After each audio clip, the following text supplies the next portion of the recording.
நாம் தமிழர் கட்சியின் வெற்றி வேட்பாளர் சகோதரி பானுப்பிரியா செந்தில்குமார் அவர்கள் உங்கள் பகுதியில வாக்கு சேகரிக்க வந்து கொண்டிருக்கிறார்.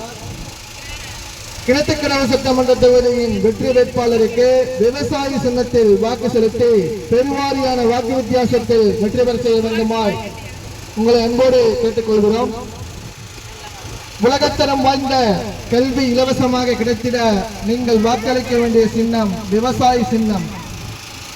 தூய்மையான குடிநீர் என்றும் இலவசமாக கிடைத்திட நீங்கள் வாக்களிக்க வேண்டிய சின்னம் விவசாய சின்னம். உலகத்தரம் வாய்ந்த மருத்துவம் இலவசமாக கிடைத்திட நீங்கள் வாக்களிக்க வேண்டிய சின்னம் விவசாய சின்னம். இளைஞர்களை மதுமத போதையிலிருந்து பாதுகாத்திட நீங்கள் வாக்களிக்க வேண்டிய சின்னம் விவசாய சின்னம். பெண் பிள்ளைகளை பாலியல் வன்கொடுமையிலிருந்து பாதுகாத்திட நீங்கள் வாக்களிக்க வேண்டிய சின்னம் விவசாய சின்னம். மறந்தும் இருந்து விடாதீர்கள். வருகிற ஏப்ரல் 23 அன்று நடைபெற இருக்கும் சட்டமன்ற தேர்தலில் வாக்கு இயந்திரத்தில் வரிசை எண் 3 இருக்கும் விவசாய சின்னத்திற்கு வாக்கு செலுத்தி பெருவாரியான வாக்கு வித்தியாசத்தில் வெற்றி பெற செய்ய வேண்டுமா உங்களை அன்போடு கேட்டுக்கொள்கிறோம். மறந்தும் இருந்து விடாதீர்கள். நாமே மாற்று, நாம் தமிழரே மாற்று.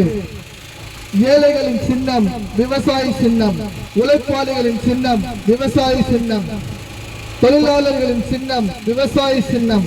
மாணவர்களின் சின்னம் விவசாய சின்னம். மருத்துவ மாணவ மாணவிகளின் உயிரை பறிக்கும் நீட் தேர்வை உடனே ரத்து செய்திட நீங்கள் வாக்களிக்க வேண்டிய சின்னம் விவசாய சின்னம். ஆண் காவலருக்கு 8 மணி நேர வேலை, பெண் காவலருக்கு 6 மணி நேர வேலையை உறுதி செய்திட நீங்கள் வாக்களிக்க வேண்டிய சின்னம் விவசாய சின்னம். மறந்தும் இருந்து விடாதீர்கள். நீங்கள் வாக்களிக்க வேண்டிய சின்னம் விவசாய சின்னம். நாமே மாற்று, நாம் தமிழரே மாற்று. ஏழைகளின் சின்னம் விவசாய சின்னம். உழைப்பாளிகளின் சின்னம் விவசாய சின்னம். தொழிலாளர்களின் சின்னம் விவசாய சின்னம். மாணவர்களின் சின்னம் விவசாய சின்னம்.